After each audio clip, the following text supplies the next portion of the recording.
లైంగిక వేధింపులతో విద్యార్థిని ఆత్మహత్య, ఫ్యాకల్టీనే కారణమంటూ కుటుంబీకులకు మెసేజ్. కొమ్మాది చైతన్యలో ఘటన, అనుమానాస్పద మృతిగా పోలీసులు కేసు నమోదు.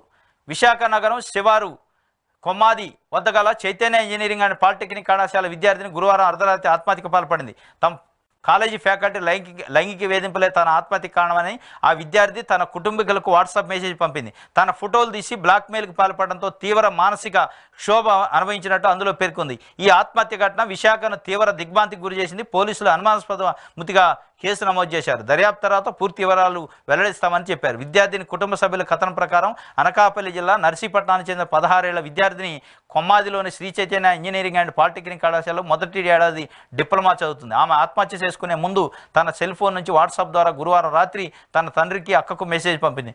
నేను సూసైడ్ చేసుకోవడానికి కారణం ఏమిటంటే ఈ కాలేజీలో సెక్సువల్ హెరాస్మెంట్ జరుగుతుంది నానా, మరి ఫ్యాకల్టీకి చెప్పొచ్చు కదా అని మీరు అనొచ్చు, కానీ ఆ ఫ్యాకల్టీ అందులో ఒకరు అని అంటే ఇంకేం చెప్పగలం అని చండాలంగా బిహేవ్ చేస్తున్నారు, చాలా చండాలంగా బిహేవ్ చేస్తున్నారు. స్టూడెంట్స్కి ఫ్యాకల్టీకి చెప్పాల్సింది పోయి ఆ ఫ్యాకల్టీ స్టూడెంట్స్ని ఎంకరేజ్ చేస్తుంటే ఇక ఎవరికి చెప్పాలి? నా ఫొటోస్ కూడా తీసుకొని బెదిరిస్తున్నారు. నాకు ఒక్కదానికే కాదు, ఇంకా కాలేజీలో చాలామంది అమ్మాయిలు ఉన్నారు, ఎవరికి చెప్పలేక అలా అని కాలేజీకి వెళ్ళలేక మధ్యలో నలిగిపోతున్నాము అని చెప్పి విద్యార్థి లైంగిక వేధింపులట. ఇది కూడా ఫ్యాకల్టీ ఎంకరేజ్మెంట్తో. ఫ్యాకల్టీ కూడా లైంగిక వేధింపులు చేస్తున్నారు, ఫ్యాకల్టీ ఎంకరేజ్ చేస్తున్నారు లైంగిక వేధింపులు చేసే విద్యార్థుల్ని. అంటే ఎంత దారుణమైన పరిస్థితి. విద్యాలయాలు అయ్యి లేకపోతే మరి ఏమనుకోవాలి వాటిని? విద్యాలయాల్లో విద్య చెప్పాల్సిన ఉపాధ్యాయులే, గురువులే ఈ లైంగిక వేధింపులు వేధిస్తే ఆడపిల్లలు ఎట్లా చదువుకోవాలి? ఏ వ్యవస్థ ఎడిపోతుంది అనేది అంటే మనం పేరెంట్స్ కూడా అర్థం చేసుకోవాలి. పేరెంట్స్ పిల్లల్ని చదువుకు పంపిస్తున్నాం, చదువుతున్నా లేదా, మార్కులు వస్తున్నాయి, ఈ మార్కులు, ఈ గొడవ, మార్కులు గొడవ, సీట్లు ఈటి తప్ప అక్కడ పిల్లలకి ఏమి ఇబ్బందులు ఉన్నాయి, ఎట్లాంటి ఇబ్బందులు ఉన్నాయి, ఫ్యాకల్టీతో కానీ తోటి విద్యార్థులతో కానీ ఎట్లాంటి హెరాస్మెంట్స్ ఉన్నాయా, ఇది ఎవడు అడగట్లే. పేరెంట్స్ కూడా స్వార్థం పెరిగిపోయింది. మా వాడు చదవాలి, మా పాప చదవాలి, బాగా మార్కులు రావాలని తప్ప అక్కడ వాళ్ళు ఏం ఫేస్ చేస్తారు అనేది ఇనే ఓపిక కానీ వాళ్ళకి చెప్పే స్వేచ్ఛ కానీ ఎట్లా. పిల్లలు తల్లిదండ్రులతో స్వేచ్ఛగా మాట్లాడుకునే అవకాశం ఉండాలి, స్వేచ్ఛగా వాళ్ళ కాలేజీలో జరిగే విషయాలను చెప్పే అవకాశం ఉండాలి. అది చెప్పే స్వేచ్ఛను పేరెంట్స్ ఇవ్వాలి. ఇచ్చినప్పుడు ఇట్లాంటి ఏదన్నా బయటికి చెప్పుకుంటారు. ముందు జాగ్రత్తగా అవసరమైతే పేరెంట్స్ పోయి అక్కడ ఉన్న ఆ సమస్య పైన మాట్లాడే అవకాశం ఉంటుంది యాజమాన్యంతో.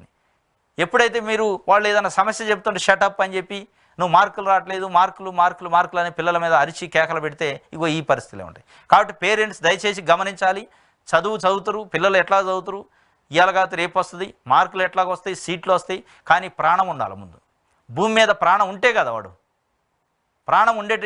ఈ సూసైడ్లు, ఈ కారణాలు అనేది కొంత తల్లిదండ్రుల యొక్క పాత్ర కూడా ఉంది. తల్లిదండ్రులు వాళ్ళ సమస్యలను పట్టించుకోరు. అక్కడ ఓన్లీ పోవాలి, మెకానికల్గా ఒక యంత్రం లెక్క చదవాలి, మార్కులు తెచ్చుకోవాలి, సీట్లు కొట్టాలి. ఇదే తల్లిదండ్రుల భావన.